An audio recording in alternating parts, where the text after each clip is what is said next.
Do you two have any pets that sometimes jump in on your virtual conversations? Not me. There you go.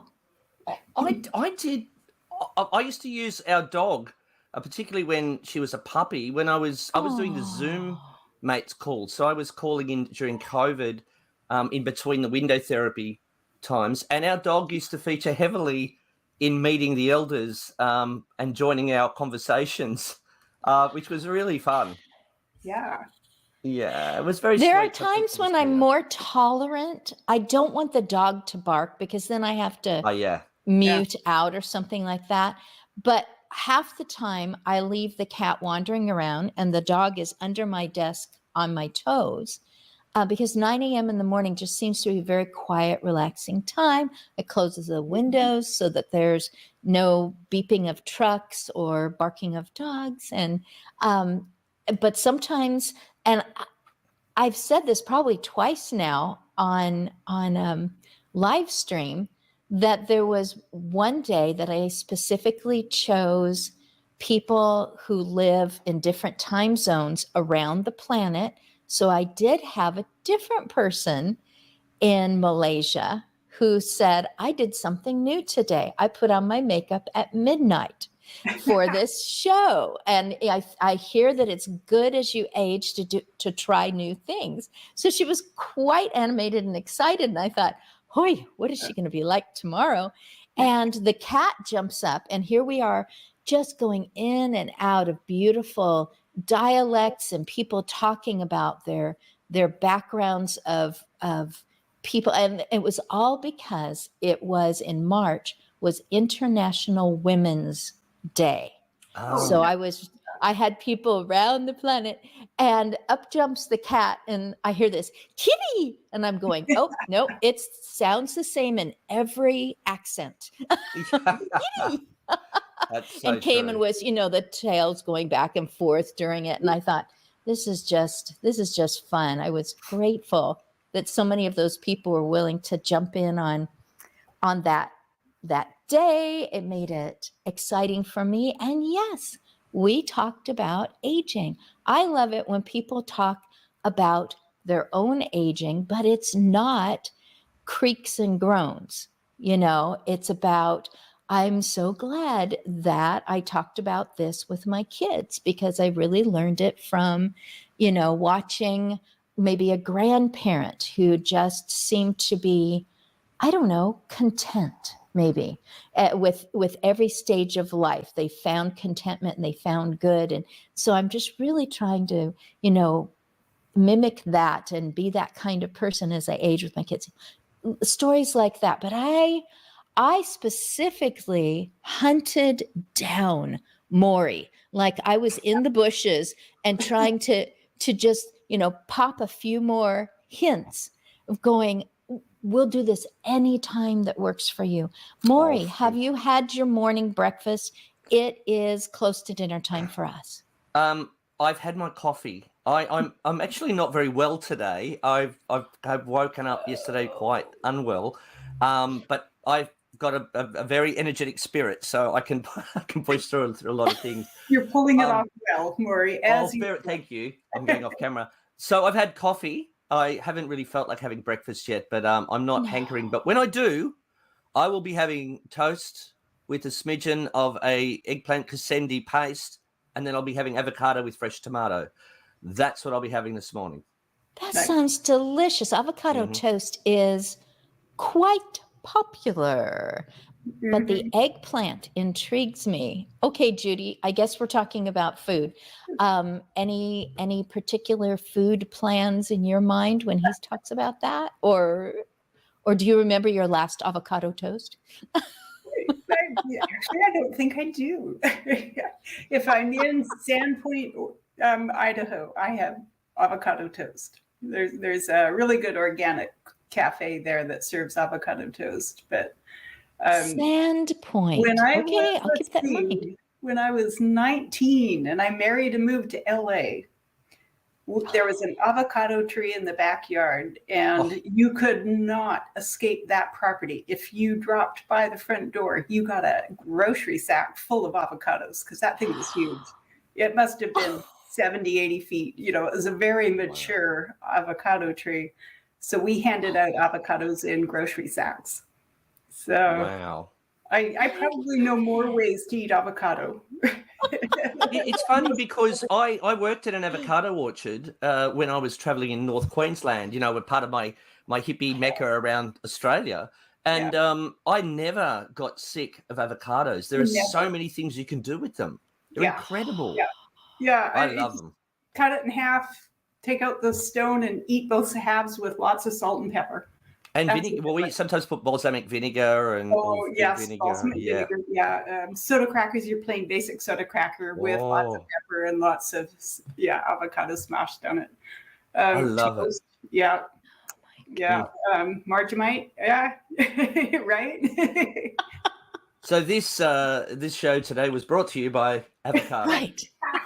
By avocado growers on 2 continents. Yeah. Right. I know. I was like, I'm formulating a segue. Somehow I know that I have seen posted recipes to do with your loved one in dementia, you know, things that where the participation is still there. And I could really see just, you know, slicing out, getting that stone out of the way and just participating together. There was actually a person that I served for a while. The husband had heard of me, word of mouth, and I was a hired caregiver, and said, major stroke, just, you know, one side of the body, brain, digestive system no longer participates, in and out of hallucinations, but completely wonderfully lucid. I loved my person. I loved her. But there just wasn't the hunger anymore. And that happens with aging too. I don't know that that's going to happen with me, but that can happen in aging, where it's just like, I only eat because I know I have to. I only eat because I'm supposed to. The bottle says, swallow these with a meal. But I don't feel the hunger anymore. And so I would talk recipes with this person, and they told me the same recipe each time. And we talked about grinding up the chips, the potato chips, to sprinkle on top of this casserole. And as we talked, the food would go in. And I thought, I found that part of the brain that is going, yes. So even though Dawn method, in my mind, and do correct me, is primarily dementia focused, I think it would have, there's probably a lot in there that would have helped me and would have helped that husband in the case of just a major stroke. It's amazing that she survived, and she was wonderful. I mean, she gave me marriage advice. She knew perfectly well she'd had a stroke, and then would begin into a hallucination with no stopping, no change. Like the very next sentence had nothing to do with what was really going on. And I just thought, oh my goodness, I would wait for her to come back, but I would try to participate at her level. I was learning. I didn't know about the Dawn method, but Maury, you said, oh, could Judy come in too? And I'm going, Judy Cornish. You know, it's like, can I have your autograph, please? You want Maury's autograph. I have your autograph in your book. I did. I sent books. Yeah, that's right. No, I think really the Dawn method is just what I mostly try to do is teach people to recognize cognitive skills. And so it doesn't matter whether you're working with somebody who's experiencing dementia, and there's a very specific pattern to which cognitive skills we lose when we experience dementia. But one of my employees left and moved to Washington, and moved into a small town and began working with children and adults on the autistic spectrum. And she said the very first afternoon she went to work with her first client, it was a 21-year-old young man who'd never hugged anybody, had never reached out or ever initiated physical contact. And when she told him she had to leave, he reached out and asked for a hug and gave her a hug. And wow. And I think, it doesn't matter if I'm experiencing a left side stroke or dementia, or, I'm on the autism spectrum, or whatever it is. We just need to look at each other as human beings and say and think, which skills am I able to use? Which skills is this person able to use? And then you just meet them where they are. And people do that for us every day of our lives, right? Yes. They do. Every day people help me, like people, I'm always interacting with people who have better memory skills or better rational thinking skills or, better attention skills. And I interact with people who have, that are less adept in those areas. And I accommodate them, the other people accommodate me. That's just really what it means to be a gracious human being, is accept people for what their skills are, what their strengths are, and do your best. Interact. Be kind. I love that you said recognizing. Yay, Well, recognizing their cognitive skills, not oh, this is what they're losing, or hang on to it because it's almost gone. It isn't like, what it sounds like. It's not so much labeling and levels, but that doesn't help us. Does that still function? Can I reach to that part of that person? I'm just thinking about a person who speaks fluently many languages and reverts to English, not their heart language, not what they grew up with, for my sake, but doesn't dummy down to me. Right. Like, speaks only English. So, that, Maury, I interrupted you because I was so excited about that. No. That's a really important point. I think meeting people where they are is. I love that term. It's been said by many people over years, but like, how well do we do that? So I guess what I'm trying to do is always to focus on someone's abilities and strengths and play in that space, but also to do it on equal terms. It's really important for me to not. Sometimes I do need to lead things. Sometimes initiation or to initiate certain things might not be part of a person's abilities that they retain. But what I'm trying to do is uncover that or reveal that. And at some point, and this is where Judy was very influential on the way I thought. And you changed the way I thought a lot, Judy, when we spoke. You talked about rational thought and intuitive thought. And what I realized was, and you pointed this out, was that I was playing in the intuitive space. And I kind of knew that intuitively, but I hadn't rationally realized it. That's right. And so that's really transformed the way I describe and think about what I do when I write about it. So and a great example. I don't know if you have seen that recent post I did with Laurel dancing. Laurel is my elder buddy who passed away recently, and I wrote about. And thank you, Christine, for posting about that. But you see Laurel there about four songs into old time music, and I'm trying to activate with music. So I don't use music all the time.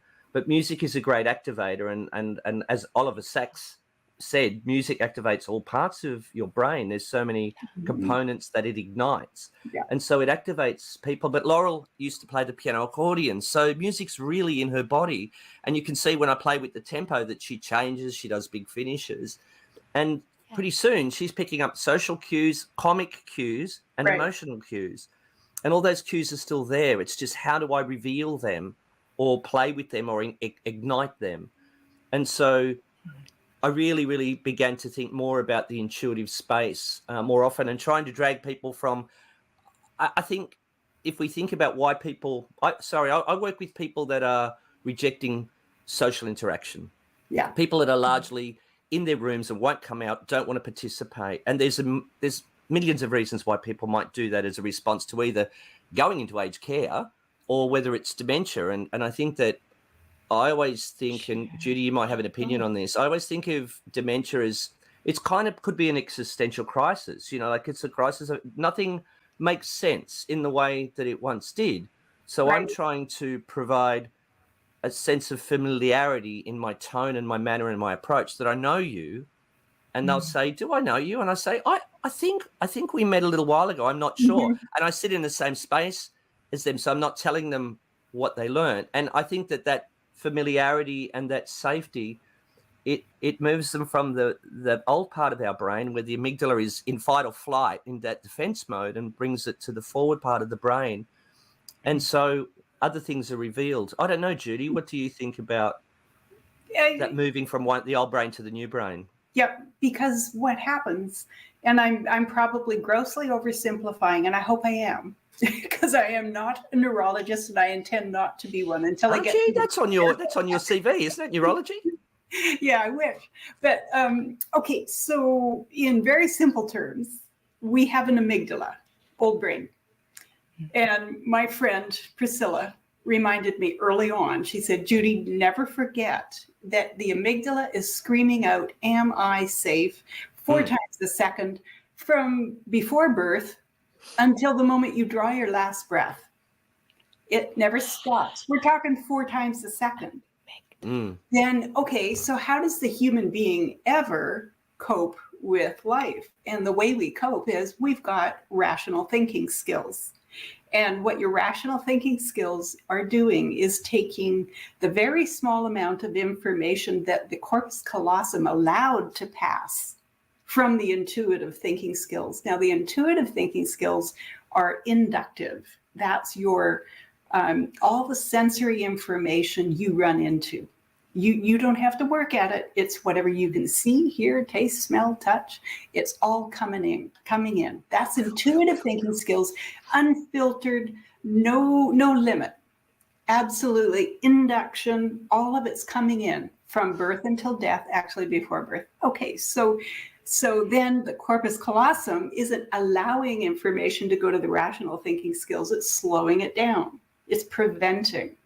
Now, it prevents because you don't want too much information hitting rational thinking, because the rational thinking for us humans is what it does is it takes the small amount of information it's fed, organizes it, deduces, comparing and contrasting, seeing cause and effect, seeing sequencing, prioritizing, deciding what's important. All your rational thinking skills is a toolbox, and it organizes information and answers the question 4 times a second and says, yep, amygdala, you're safe. Yeah. ABC equals, yep, you're safe. Yeah, you're still safe. You're safe. So then what happens when somebody then begins to experience dementia? If it's something like Alzheimer's disease that's causing dementia, very likely the person is losing their memory skills first. Now, Alzheimer's disease, I think that's easy. The harder ones is when we're experiencing dementia, and the type of dementia we're experiencing is causing us to lose rational thinking skills first. Yeah. Now, that individual may have very good memory skills, but they aren't able to write the story, I am safe. And so you do get a lot of fight. And it's not just fight or flight. There's 4 stress responses: fight, flight, freeze, fawn. Fawn, yeah, that's right. Yeah.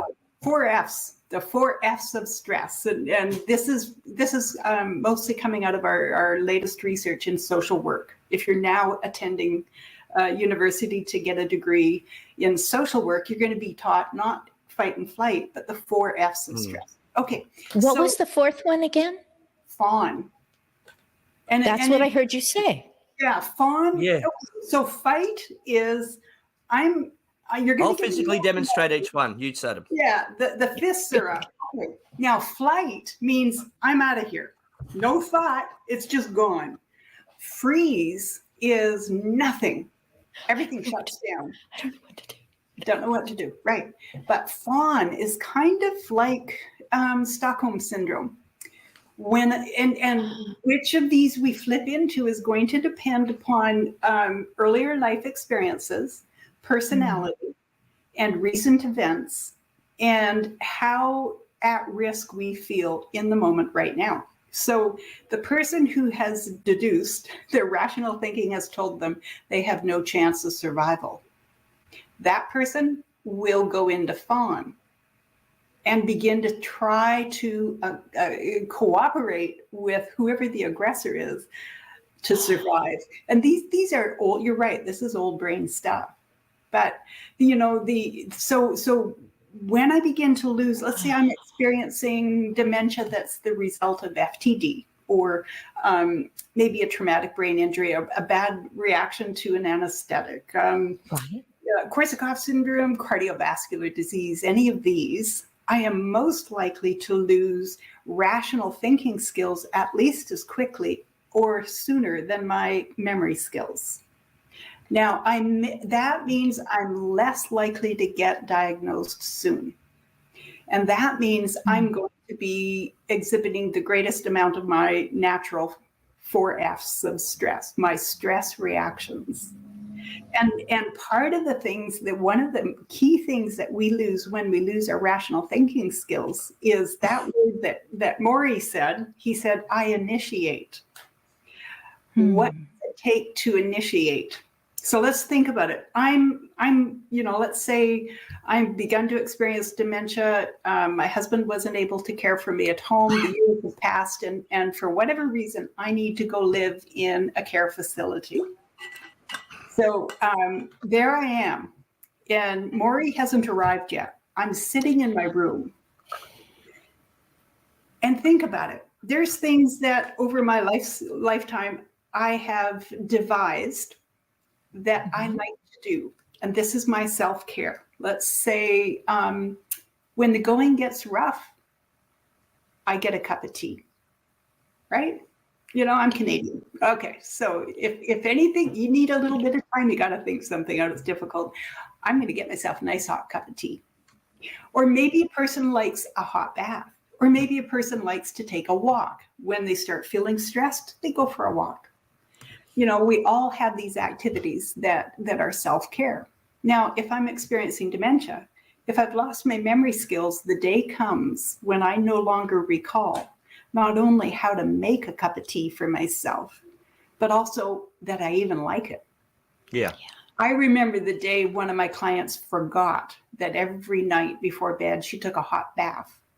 And that was how she settled down, and that's how she would be relaxed and sleep well. And the day she forgot, we had to take over initiating.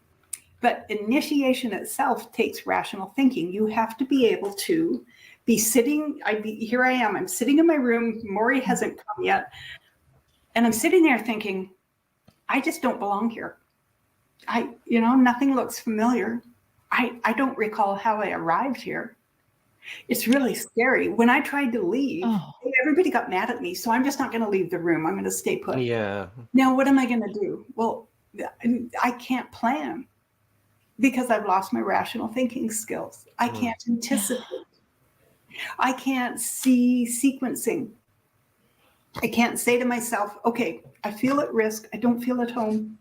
Oh, I know. In the drawer over there, I have my favorite book, my little devotional book. And I'm going to just stand up right now, go over there, get my devotional out of the bedside table. And then I'm going to go over there and sit down in that easy chair. And I'm going to read my devotional and I'll feel better. I can't do that because I have lost the ability to sequence or to see cause and effect. Cause and effect. Yeah. I mean, that's just such a picture. Yes. Yeah. Oh. Yeah. So can you imagine having to live life without the ability to say, if I do this, then I'll feel better. And yet at the same time, the amygdala never stops screaming, am I safe? 4 times every second. That carries on. So this is why Maury's work is so important. You're initiating people. And what you do, you're bringing the things that, you've got to think about rational thinking. Think about rational thinking, those skills, what that lets us do. Let's see, if I've got rational thinking and memory skills, I make an excellent employee, right? I can be really productive. You tell me what you want, I'll remember it. I'll use my rational thinking skills and deduce the quickest, best way to do it, and then I'll do it over. I'll be really productive. Or I'll use software, and I'll get really good at solving problems for my employer. Or, all of these activities of being a good employee and productive are rational thinking skills. I'm going to lose those to dementia, but what do I keep? What is my intuitive thinking? That's my ability to, with no effort at all, receive all sensory stimuli around me. All right, can I initiate it? Can I go get it? Can I find it? Plan on getting it later? Think about how to go there? No, I can't. I can't do any of that. But I am fully equipped to enjoy anything beautiful you bring to me. Here I am. You say you love me? You're my spouse, my children, my friends. You work in dementia care, and your job is to provide dementia care. I can't do it for myself. I'm fully equipped to enjoy everything in life. Beauty, companionship, positive emotions, all of that. I haven't lost any of that. That's what I could see in the movie, the Laurel. I guess it was a documentary or a short segment, whatever it was that you showed was that she was giving back to you. She was letting you know, I'm ready. I'm ready. I can tell you that minor chord is about to resolve. And, and she whoosh, it's like you and and without her saying it, it's like you and I are on the same stage. Attunement, I think, is the word that I like to use. Yeah. Attunement. Doesn't take English. We were completely in language. Say again? We don't need verbal language. I know. It's funny because everything I do is so instinctive, and then to go and write about it is a whole nother thing. But I'm trying to illuminate for others what I'm doing and how, it's really actually quite easy. I mean, I think that what you said about Laurel. So what happened was that Laurel's son Paul, used to come and film us together. Because I would use music. I mean, you talked about joy and being able to experience, things intuitively. Music for some people isn't really important, but the ukulele is a very small, bright instrument. It's not a barrier. It's very small, and it has a lovely tune. Well, it depends on how it's played. Yeah. And so I think when I come into a room, I use music to activate. I don't try and base everything around music. However, Laurel is very much a music-driven intervention. However, I'm testing her when I hit the minor chord, when it's resolving her. I'm changing the tempos of songs. I'm throwing in, bups, and she'll respond to those. I lean in and she leans in with me. Yeah. And so I think it starts because when you go in and you strum and you sing a song, that person, their amygdala, I guess if they're sitting in loneliness or grief, and I think it's grief a lot, is that the protective shield is up. The amygdala is ready to go, and they've had the experience of being yelled at for trying to leave. They don't know what to do. They can't move. They're frozen. Someone comes in with the ukulele and starts playing and smiles and says, "Hello, Laurel." You feel safe. And then you feel joy, and pretty soon you're on that treadmill. So yeah, it was filmed by Laurel's son. I've got about 40 minutes of footage with Laurel playing a game called cricket. We call it's not like baseball, but you use a bat and you hit the ball. And I was so worried she was going to belt me with it, but only because she didn't understand it in space. But with lots of music and her following me down the hallway saying, "Where's the boy?" And so I gave that footage to an advocacy group here called the Older Persons Advocacy Network, OPAN. They wanted to have some footage of my window therapy stuff that I was doing during COVID, but at that stage I didn't have any. So I gave them 10 minutes of footage with Paul's blessing, because Paul wants everyone to do what I'm doing. He wants more of that for people, for elders. And they edited that down to that beautiful 2-minute clip, and it really does capture what happened in that session. It's a beautiful. I'm very lucky to have that footage. I think we're blessed to be able to see, the work between two people. And I know it's me, but I think that there's a lot of people that are doing really good stuff. And the hardest thing to do in aged care is to get footage and to be allowed to film and to use it. I mean, there's a lot of boxes to check. So I've been very, very lucky that my 6 partner sites give me there's great trust in taking photographs, and that I will follow the procedures in getting permissions from everybody before I use them. Yeah. There's two things go ahead. Every one of my staff, when I was writing my books, all of my staff wanted me to use their names. So, there's Heike and Sarah, and those are their real names. Not one of my clients' families would allow me to even dedicate the book to a client with their first name. And there's some really dear clients who everything I've written about came from my clients. Really, those are their books. The Dawn Method is theirs. And yet, right. Stigma, I wasn't allowed to even use their first names. So, I wish I could have. I do try and ask people when I do get permission. So you were going to say something, Christine, but I do try and get permission to name. Sometimes I'll use initials, but it's really nice if you name. Like I read Laurel, Baz. I'm writing about Baz at the moment. They like him to be called Baz instead of Barry. It's a very Australian thing. But I did interrupt you, Christine. You wanted to say something. Well, it went into a different direction for me, what you were just saying, because I try really hard. I will say gender, but I try really hard not to give any indicator. People know generally geographically where I am, but not to give any indicators of who that person was. But, I want to tell them all about that person and the situation. Every time I listen to you, I think of those people. And when people are going to be listening to this, because I'm always posting out. In fact, I received a message this morning from a person who lives just a few miles away saying, what do you have? Give me your website again. I just talked to a person who's just at wit's end with their own grandparents. And I'm so grateful, because this will be another one where I will go, dang, I remember when Judy and Maury were on the same screen and that was the topic. And I'll be able to send that out to someone. No one has time to scroll through every single episode of anybody's anything.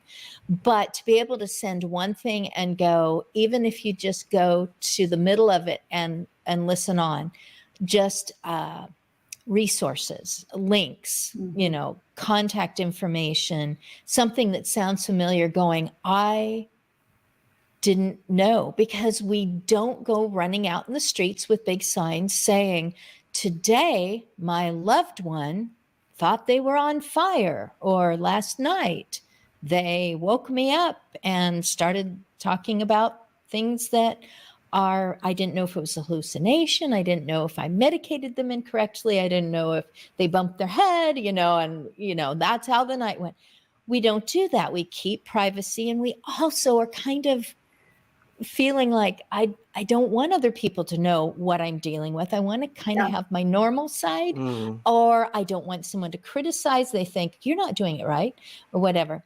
The two things I wanted to make sure about was that I tell people who are listening to this in replay that Maury took, I don't have one, but it's the sort of thing that you'd buy at the store to write on the side of your van windows, we're going to state, or, champion this, or just married, or whatever it might be.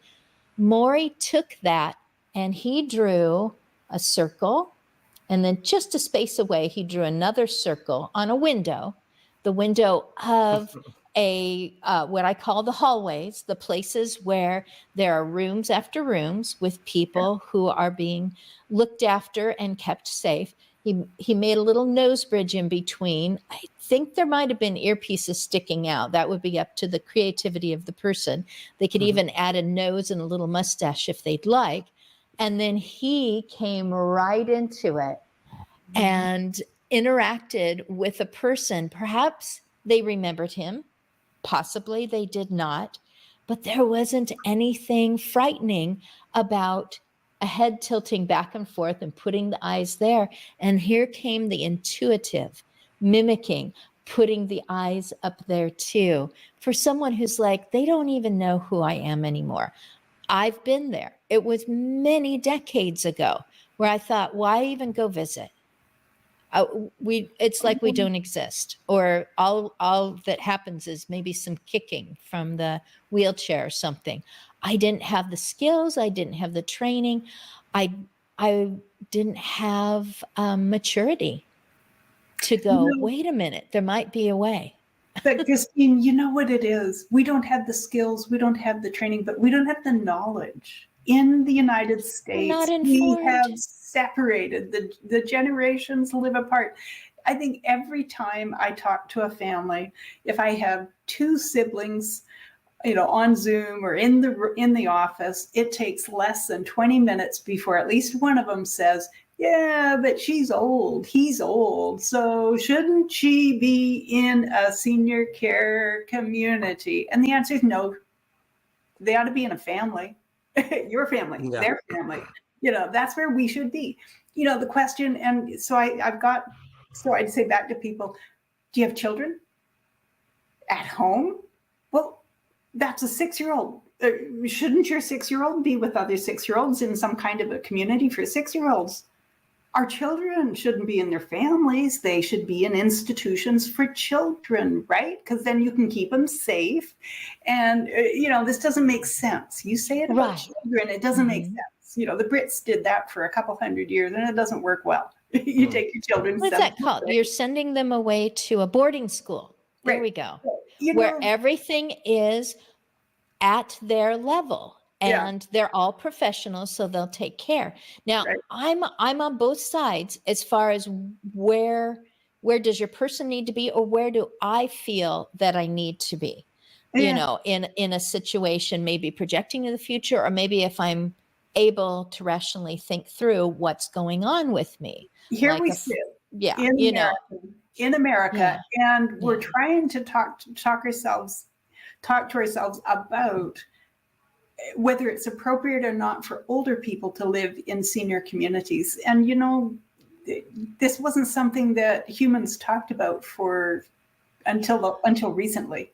Yeah. Never questioned it. And there's a number of cultures, most cultures, here in the US, this is the culture, it's the great 200-year experiment of having the individual be primary over family. This is the first. You look at other cultures and you look at other countries, and they teach the children that children have a duty to the family. And here in America, we talk about pull yourself up by your own bootstraps, a tough love, right? Independence. We celebrate independence. We're all about the individual. And it's an experiment. It's not what has been common in human history. The family is common in human history. And, right now I'm talking with people in Singapore. And a whole lot of the work I have built into the courses of the Dawn Method are completely inappropriate. It's a given. Well, of course it's my parents. Of course my parents are living with me. If somebody becomes ill enough that they must go live in a hospital or have rehab care, well, then we're going to work as a family and make it happen. We will make sure we can do it if we possibly can. But that's not considered normal for people who are your elders. What's normal is, in other cultures, is that we're a family. Some of us are children. Some of us are adults. Some of us are elders. And, if I'm an adult, I'm going to look after the children. I'm going to look after the elders. I'm going to look after whoever needs looking after. And here in America, we don't get the opportunity to learn how. And so we're at a loss, and we feel badly because we don't recognize what people need. And you can't, I kind of feel a lot of times I'll say to families, don't feel guilty. We just, birth. How many of us could step up to the plate and help somebody give birth? Not many of us, because birth became medical. How many of us could step up to the plate and help somebody live the last few days of life? Not many of us, because that's become medical in this country. And Australia, I'll let you speak to that, Maury, but we've lost touch with the beginning of life and the end of life. Yeah. And having done so, we don't know how to support our elders. And the thing that breaks my heart the most, and I'm sorry, I'm doing too much talking. You guys have to override me. But here's the deal. It just breaks my heart when I hear somebody say, my mom is experiencing dementia and it's the long goodbye. And, she's dying to me twice. And I go to see her and she doesn't even know who I am. And I feel like saying, okay, we know that. We know if your parent or your loved one is experiencing dementia, we know that if they don't lose those memory skills at the beginning, they will during the journey. They're going to lose their memory skills. Now, have you lost your memory skills? No. All right. As you walk the journey together, your loved one is going to begin to repeat things. Because if they're losing their memory, what are they going to repeat? They will repeat what is the most important to them. So you're going to hear some stories over and over again. And every one of us has some life experiences and some relationships that have shaped us. And there are stories that we will begin to tell repeatedly because those stories tell us and our companions, our loved ones, who we are. So when my clients started to lose their memory skills and become more and more forgetful, and they started to repeat things, I am listening and I am using the opportunity to memorize. I memorize my clients' stories, and I memorize their stories with their words and their phrases, because spoken language comes from music, not from thought. It comes from music. And music, the melody to listen to a melody activates many parts of the brain, but to listen to a familiar phrase does the same. Yes, now, absolutely. My clients, they're going to tell me stuff over and over and over again. It doesn't bother me at all because I need practice. It's going to take me a while to memorize their stories and their words. And then when they don't know them anymore, I become the memory keeper. Yes. I become the storyteller. So I'll never forget the first, I have one of my clients, and I would have loved to dedicate my book to her in her name very specifically. But we spent 8 years together. And I don't have a close family. I never knew my grandparents or aunts or uncles. I barely knew my parents.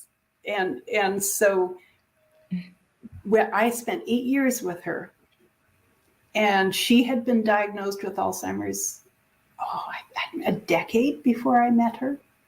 She was very forgetful when we began to spend time together.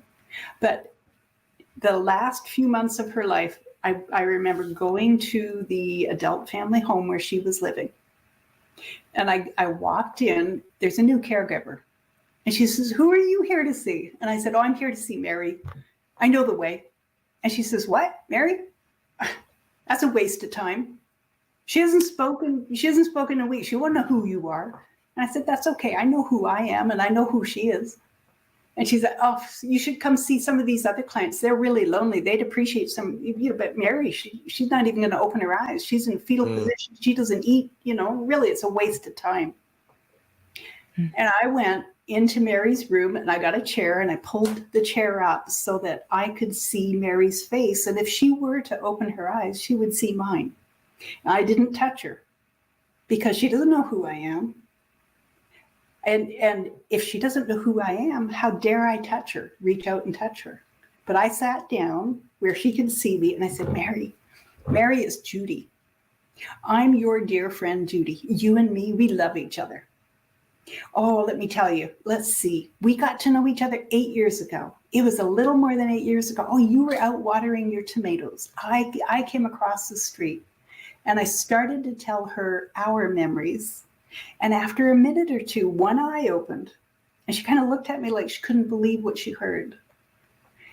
And I stayed there, and over a period of about a half an hour, I went from our stories to her stories. And I said, Mary, that you told me all about meeting your husband. Oh, it was wonderful. You told me. And then I started telling her stories. I told her about her children, her husband, her church, her life. By the time I had to leave after half an hour, she had been laughing, smiling. She was holding my hands. She puckered up for a kiss before I left. When we lose the ability through losing rational thinking skills, we lose the ability to use language, verbal language, not nonverbal, verbal. We lose the ability to initiate activities on our own. We lose our memory skills. We lose knowledge of who we were, everything that we just assume is available to know forever. All of that goes. But our ability to receive never goes. And if you love somebody who's experiencing dementia and you don't use your memory skills on their behalf and become their storyteller, their memory keeper, you will lose them, but they will lose themselves as well. Yeah. Oh my God. That is, right. Yeah. The onus is on us. The power, and the power of the familiar when you ignite, because let's face it, people living in that space and not surrounded by it, there's nothing that's familiar anymore. Right. It's not their home. It's a room full of strangers when they go to meals, and then you come in with something familiar and you start talking about tomatoes, straight away. The familiar, and I think that's certainly what I'm trying to ignite, and music is part of that. But also, I use lots of different tools to get there. But Mary, the thing you do so beautifully, life does not need to be all serious. There is no reason why we can't have fun. And mutual mischief is what I call it, Judy. I try to create opportunities for mutual mischief, if it's appropriate, but most people do want a bit of mischief. Yeah. There's no reason to not have fun. And this whole thing of having care facilities that came out of the 1920s, and, nursing home, it started as boarding houses when, families were breaking down and we had tremendous economic stress, and people would just take in boarders, and a lot of people who were elderly ended up on the street. And so you ended up with elderly boarders who needed support and care, and it became nursing homes. And somehow we ended up in this habitual assumption that if you're other than quote unquote normal, then you're sick. If you're sick, you need to be in a hospital. If you're in a hospital, no fun. Everybody's got to be really careful. You've got to be really serious. And there's a lot of risk out there. A lot of risk, yeah. Wow. Why is it only fun at children's hospitals? Well, that's because we catch others.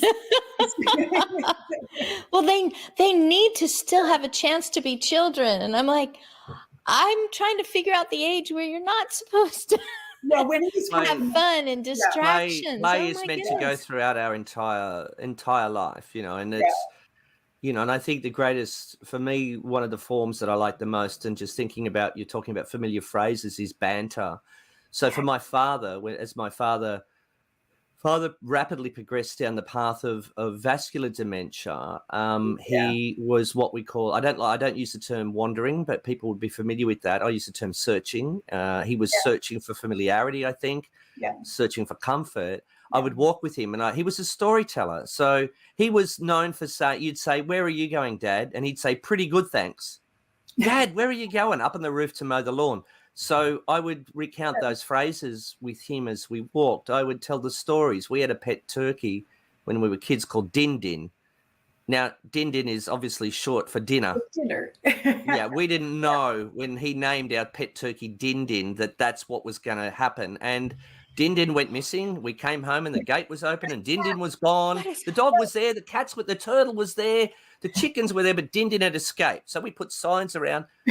Years later, I'm about 17 years old. We find out from my father at the table what happened to Din Din. Yeah, yeah. Now, I'm Maury Jr., right? I'm known as Little Maury. That's been my name. So Dad says, well, I said, what happened to Din Din? He said, well, what was his name? And I literally went, Din Din. No, he didn't. He fed Din Din to us as kids one Christmas in probably, I don't know, was it been 1968 or something, 67. So I said, where did you do that? And I asked all these questions, and he did it down at Fred Keating's place, 2 doors down. So I got up, and Dad said, where are you going? I said, I'm going to see Fred Keating. And I knock on the door.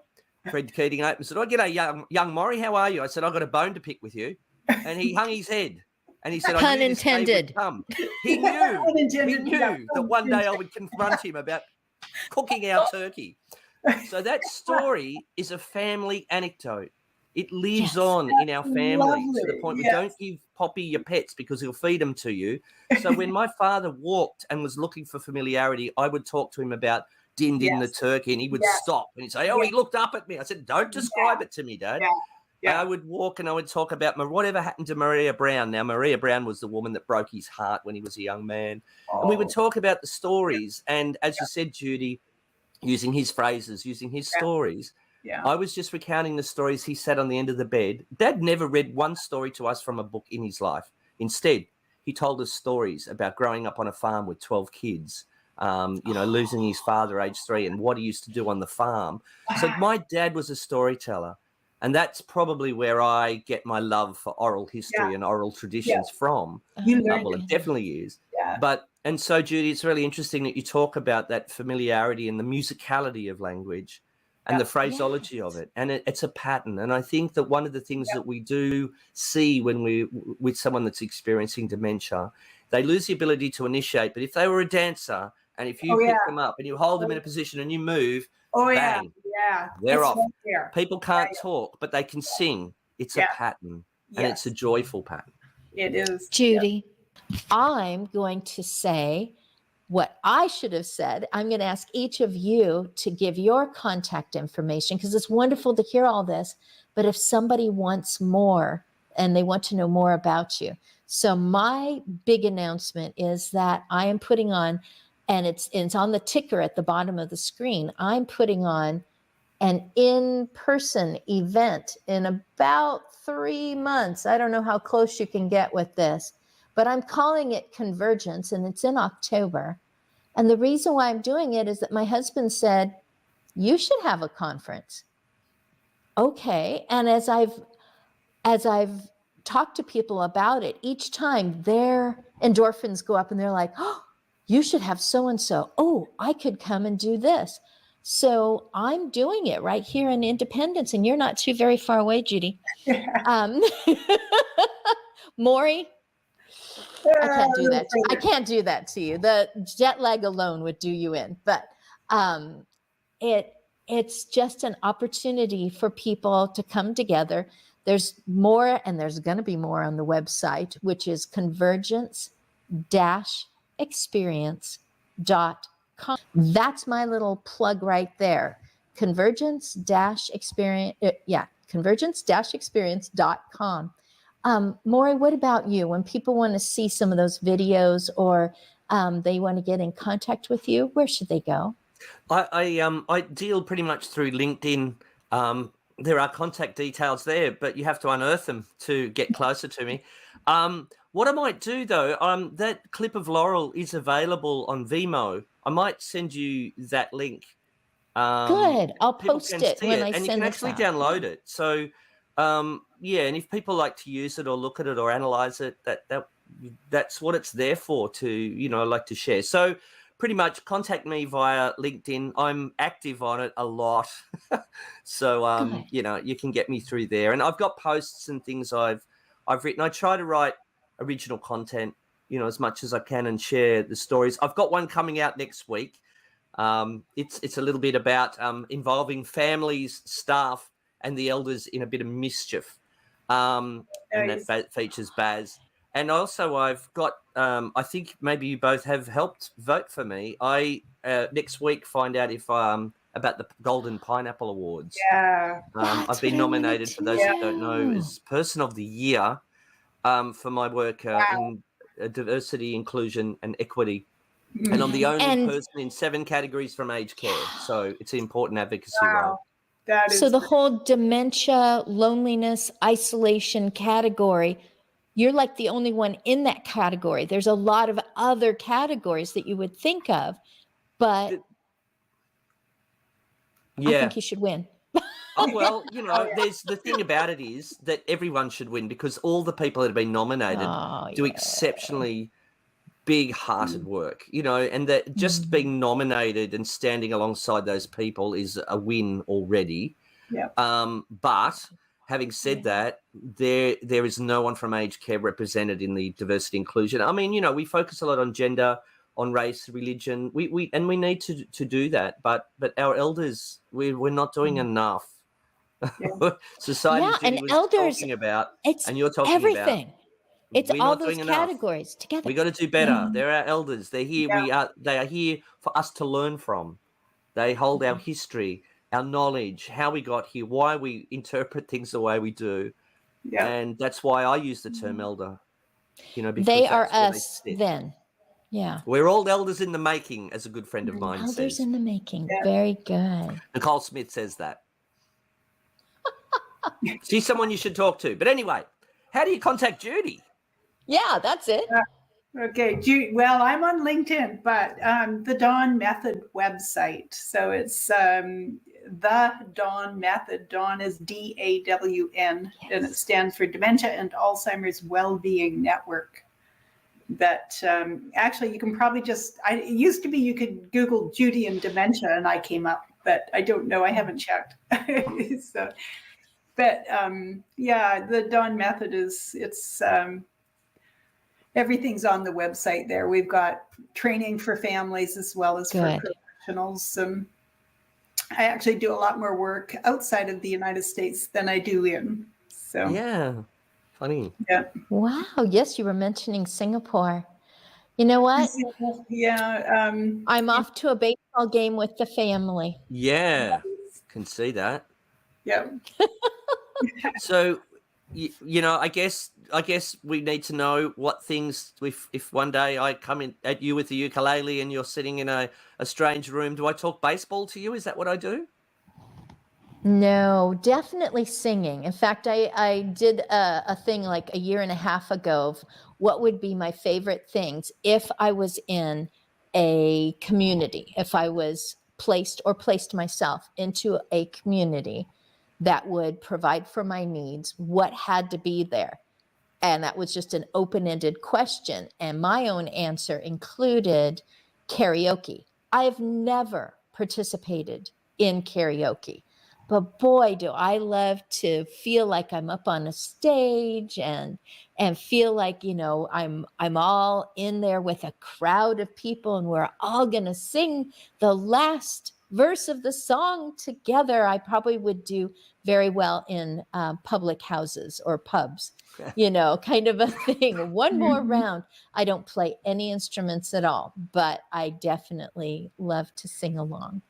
So that's, you can come at me that way. And I used to be a school teacher, so you could play along with me on my school teacher talk. Ooh, hey, sing us out. You're ready. Sing us out. That'll be the end. There we are. Oh, we ain't got a barrel of money, maybe ragged and funny, but we'll travel along, singing a song side by